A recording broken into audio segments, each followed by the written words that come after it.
So, hello and welcome again. You're here with Tony V on healing art, or as I always say, art that has the potential to heal you.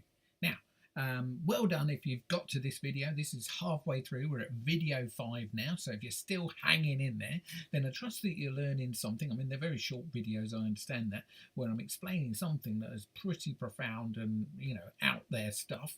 But if you're still hanging in there and you really wanted to learn some more stuff.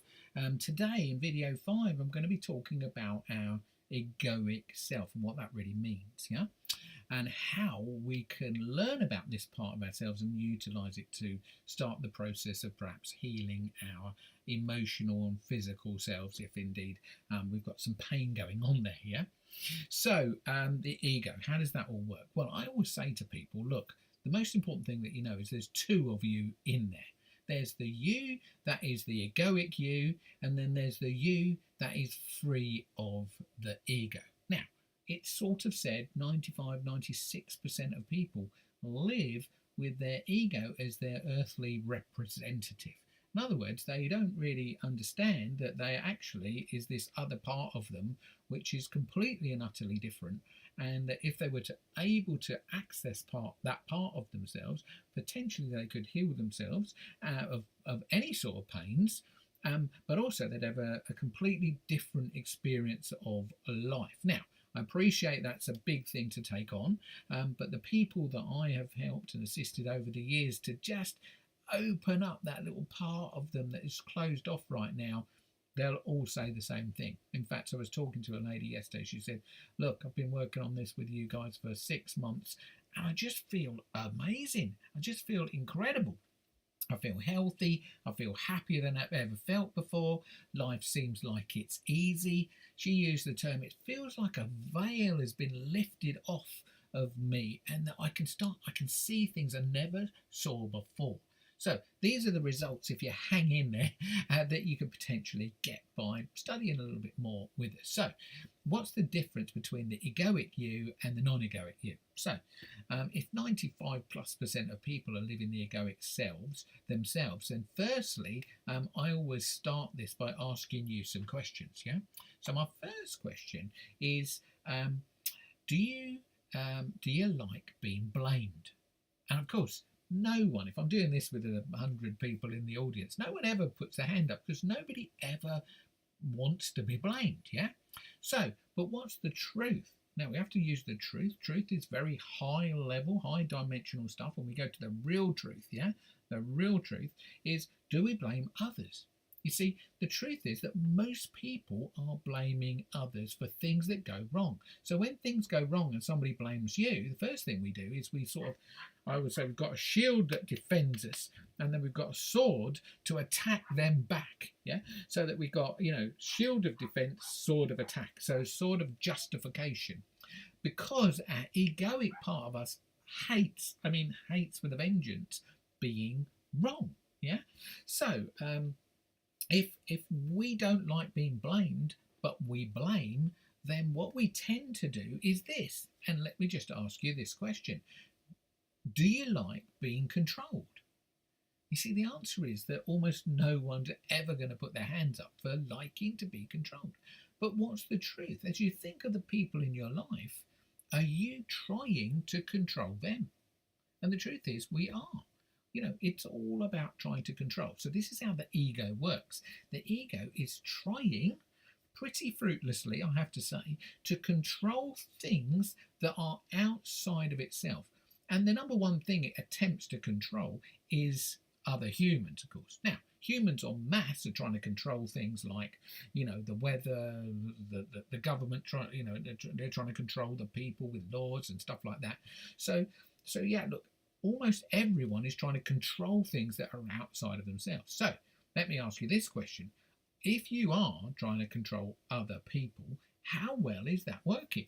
Because look, if the truth is we don't want to be controlled ourselves, how likely is it that other people like being controlled?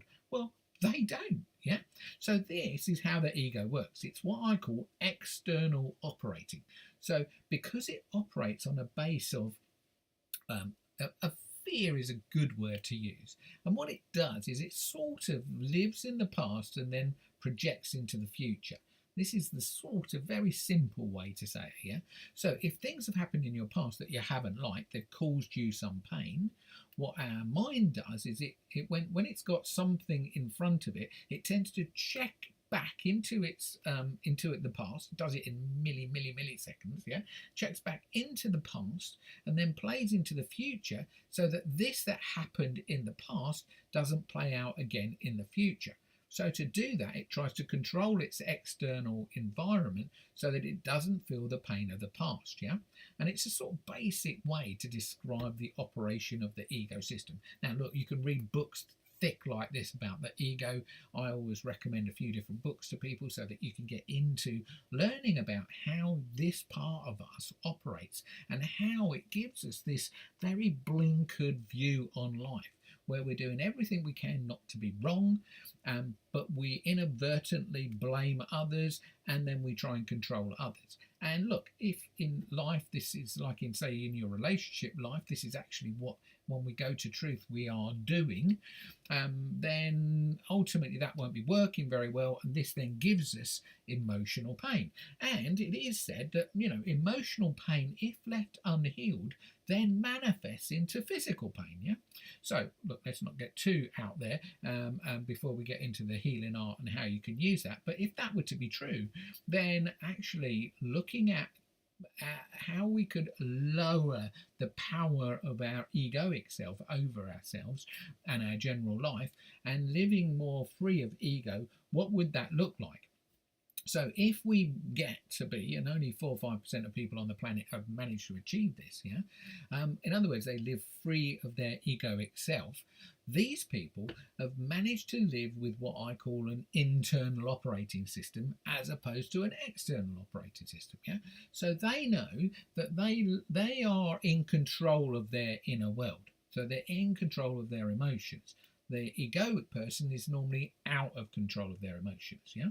So the inner person, the inner world person, this person free of ego, is in control of their emotional world. They tend to be in control of their physical world, because if you're in control of your emotional world, your physical world tends to be more in balance with it, yeah?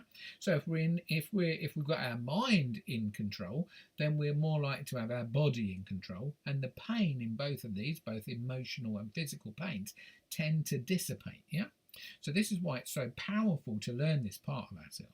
Now, when we are free of ego, our spirit is then fully switched on and fully operational. So now we have the benefit of our mind, body and spirit all being in balance. So look, as I say, you're never going to learn any of this down the doctors. They're never going to teach you this at school. So we are firmly and squarely in the world of alternatives, or some of it's really in the old esoteric world. It's all subjective. It's not objective. It's what I call experiential. So you have to go, right, this sort of maybe resonating with me a little bit. If it's resonating with me a little bit, and you have got that little openness in there to go, yeah, how could this, if I learned more about this, if I got some experience in this area, and I could open up these parts of me which are basically shut down or non-operational, switched off as I often call it, then if I could switch these on, what would happen? What could happen?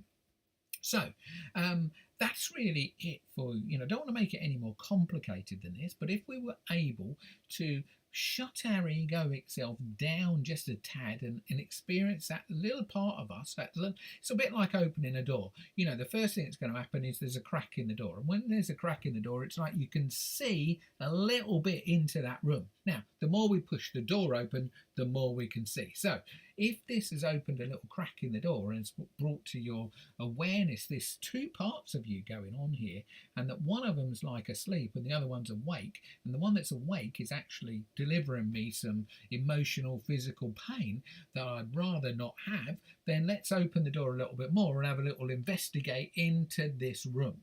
And that's what healing art is all about. So that's it for ego versus non-ego. Trust that's given you some insights there. I'll be back with you in the next video where we are going to be covering